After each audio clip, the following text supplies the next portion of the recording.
Hello students, आज हम लोग क्लास 11 का केमिस्ट्री स्टार्ट करने जा रहे हैं। वेरी स्टार्ट से स्टार्ट हो रहा है, डीप वाइज हम लोग देखेंगे। देखिए, पहला चैप्टर है एनसीईआरटी से हम लोग टोटली पढ़ते जाएंगे। पहला चैप्टर है सब बेसिक कॉन्सेप्ट्स ऑफ केमिस्ट्री। तो इसमें आप क्या क्या पढ़िएगा पहले ये देख लीजिए। Importance and scope of chemistry, उसके बाद जितने सारे लॉज हैं और केमिकल कॉम्बिनेशन, इसमें मतलब बीच में आपका स्टेट्स ऑफ मैटर आएगा, क्लासिफिकेशन ऑफ मैटर आएगा, ठीक है। उसके बाद डाल्टन्स एटॉमिक थ्योरी, इसे मतलब लॉज ऑफ केमिकल कॉम्बिनेशन से पहले आपका states of matter, classification of matter और स्टैंडर्ड यूनिट्स का कैलकुलेशन, सिग्निफिकेंट डिजिट्स, ये सब भी उसमें कवर कर दिया जाएगा, सब कुछ इसी में है ना।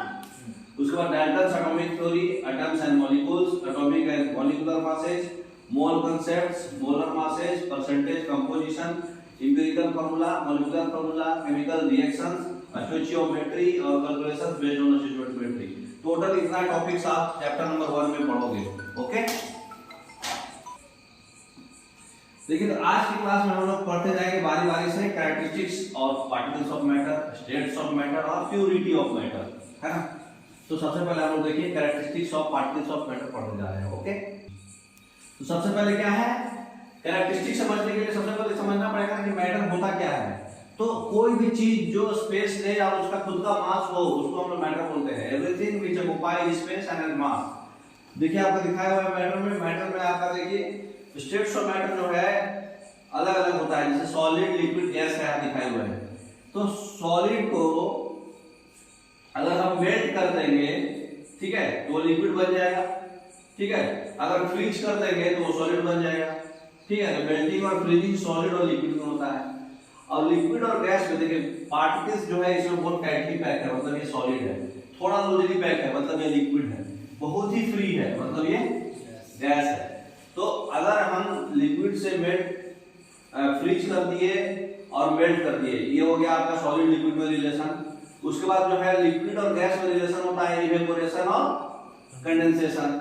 उसके बाद जो है डिपोजिशन और सब्लिमेशन। ये सब कुछ आप आगे पढ़ोगे, है ना। बेसिक चीजें हैं, फिगर से आपको समझ में आ रहा होगा, लेकिन ये पूरा डिटेल में पढ़ोगे आगे।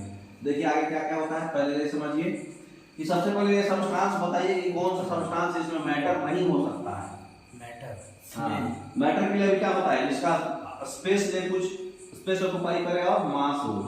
तो क्या क्या होगा, लाइट तो होगा। लाइट का अपना मास होता है क्या? नहीं होता है। लाइट का अपना मास नहीं होता है, स्पेस लेता है लेकिन मास नहीं होता है, मटेरियल नहीं है ना कुछ भी ये। तो ये वर्क नहीं है, सही है। पेन तो होगा, ग्रेविटी भी नहीं होगा, कंप्यूटर तो होगा, टेस्ट नहीं होगा, तो 135। और फिर डस्ट तो मटेरियल होगा, एयर और स्मेल नहीं होगा, है ना। तो 1358 बी ऑप्शन जो है आपका सही होगा इसमें, ठीक है। ये सब में स्पेस नहीं आता। अब देखिए फिजिकल नेचर ऑफ मैटर, हम लोग क्वेश्चंस लगाते जाएंगे, समझ में आते जाएगा। तो मैटर जो है सबसे छोटा पार्टिकल्स, इनक्रेडिबल स्मॉल पार्टिकल से बना है, जो आप तुलना नहीं कर सकते उसका, है ना।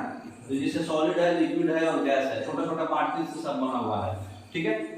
देखिए उसके बारे में, तो स्मॉल जो किस फॉर्मेट में स्मॉल पार्टिकल्स मैटर में होते हैं, एटम्स के फॉर्म में, मॉलिक्यूल्स के फॉर्म में या आयंस के फॉर्म में, ऑल द अबव, है ना।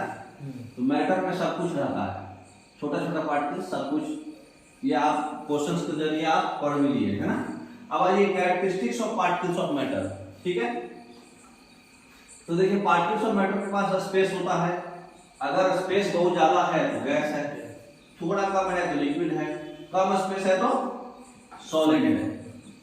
इसमें ये भी बता रहा है कि मतलब क्लोजली पैक है, लूजली पैक है, एकदम से फ्री है। ऐसे भी दिखा सकते हैं आप सॉलिड, लिक्विड, गैस को, है ना। तो ये आपका क्या पता चला, मैटर्स के बीच में स्पेस से हम पता कर सकते हैं कि उसका क्या मैटर होगा, है ना। नेक्स्ट, जैसे यहाँ शुगर है, यहाँ वाटर है, इन दोनों को मिक्स कर दिए तो शुगर का एक सॉल्यूशन बन गया, ठीक है। तो ये मतलब यहाँ पर वाटर में फ्री स्पेस था, यहाँ पे स्पेस नहीं था, दोनों में मिक्स कर दिए तो स्पेस मिक्सअप भी हो गया, ठीक है। तो हम इसमें बोल रहा है कि जो टेबल साल्ट में कहाँ चला गया जब पानी में डाला गया था, बीच में चले गया, वो इंटरमोलिकुलर स्पेस ऑफ वाटर के बीच में चला गया, है ना। सी ऑप्शन इसमें सही होगा। वो हर एक वाटर के बीच में एक मॉलिक्यूलर इंटरमोलिकुलर स्पेस रहता है, वो दो मॉलिक्यूल के बीच में। उसमें चला गया वो शुगर। ठीक है, तो ये सबसे आपको बेसिक। तो देखिए पार्टिकल्स ऑफ मैटर जो है, दूसरा प्रॉपर्टी हमारा क्या है, पहला प्रॉपर्टी ये हुआ कि स्पेस है, छोटा छोटा पार्टिकल्स से बना होता है, जिसमें एटम्स होते हैं, मॉलिक्यूल्स होते हैं, आयंस होते हैं। फिर और हम पढ़े कि उसके बीच में स्पेस होता है, जिससे कि शुगर सॉल्यूशन उसमें घुस के चला गया था, है ना। अब हम पढ़ रहे हैं कि पार्टिकल, जो भी पार्टिकल्स है मैटर का, वो कंटिन्यूअसली मूविंग है। ठीक है, तो देखिए जैसे अगरबत्ती है, कंटिन्यूअस मूव कर रहा है, फॉग स्प्रे में भी इसमें कुछ इंक डालते हैं तो वो भी पूरा फैल जाता है, खाना वगैरह से भी स्प्रे निकलते रहता है, कंटिन्यूअसली मैटर का जो पार्टिकल से मूव करते रहता है ना। अगला है टेम्परेचर पे क्या इफेक्ट होगा पार्टिकल के मोशन पे। टेम्परेचर बढ़ाइएगा तो और तेजी से बढ़ेगा, molecular motion of kinetic energy और तेजी से होगा, है ना। तो देखिए उसमें क्वेश्चंस, काइनेटिक एनर्जी जो होता है डायरेक्टली मोशन होता है किस चीज पर, टेम्परेचर पर। ठीक है, अभी हम लोग पढ़े टेम्परेचर बढ़ाने पे मॉलिक्यूल्स का काइनेटिक एनर्जी और तेजी से होगा, है ना। नेक्स्ट, जो पार्टिकल्स है जिसके अंदर काइनेटिक एनर्जी आया, क्यों आया, क्योंकि उनके पास स्पीड है, हाफ एम वी स्क्वायर पड़े हुए हैं काइनेटिक एनर्जी। काइनेटिक एनर्जी का तो हाफ एम वी स्क्वायर होता है, तो स्पीड की वजह से आया। तो किस प्रोसेस के द्वारा हम लोग जो है डिओड्रेंट्स को स्मेल कर सकते हैं लॉन्ग डिस्टेंस तक, कौन सा प्रोसेस होता है उसमें, डिफ्यूजन।